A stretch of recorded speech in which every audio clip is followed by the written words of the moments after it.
আজ ছিল mother's day, চলে গেল মাদার্স ডেটা। তো যাই হোক, এই দিনকে আমি একটা ভিডিও শ্যুট করেছি, সেটা আমি তোমাদের সাথে শেয়ার না করে পারলাম না।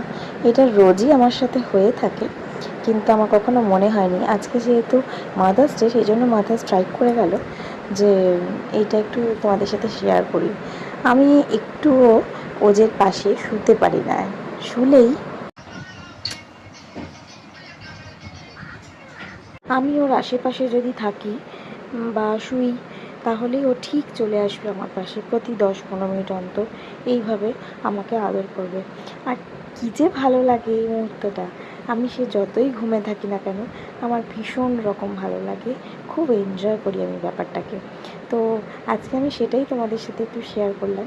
মাঝে মধ্যে সত্যি আমিও বিরক্ত হই অন্য সকলের মতো। খুব টায়ার্ড হলে, খুব অনেক দিন ঘুম না হলে আমিও মাঝে মধ্যে ওদের ওপর রেগে যাই। এটা কে না রাগে?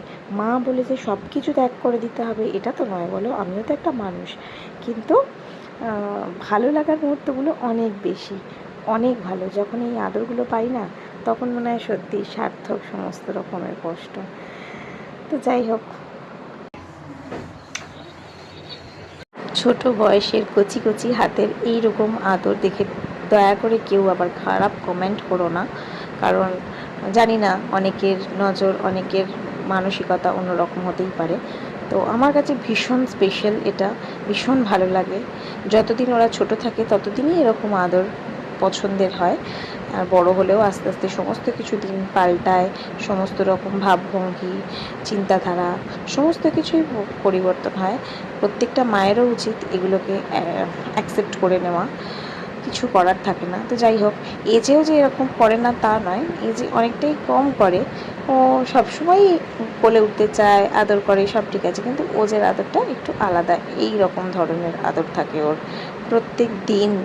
মানে কি বলবো, যখনই সময় পায় ও এইভাবেই আমাকে আদর করতে থাকে। আর মা ছাড়া ওর জীবনে কোনো মানুষই এতটা নয়। মা ওর জীবনে ভীষণ প্রিয়। ও হচ্ছে আমার ছেলে, এটাই ও বলছে, আর আমি ওর মা। এটাও মানে এই ছাড়াও বাঁচতে পারে না এখনও পর্যন্ত, ওর এটাই জীবন। সব বাচ্চাদেরই হয় জানি, কিন্তু আমার ওজেটা একটু বেশি মা ভক্ত। এত বেশি থাকে না, ও নিজের ভাইকেও শেয়ার করতে চায় না। এটা আমি সবসময় ওকে শেখাই যে তোমরা দুটো ভাই, দুজনকেই শেয়ার করতে হবে মাকে।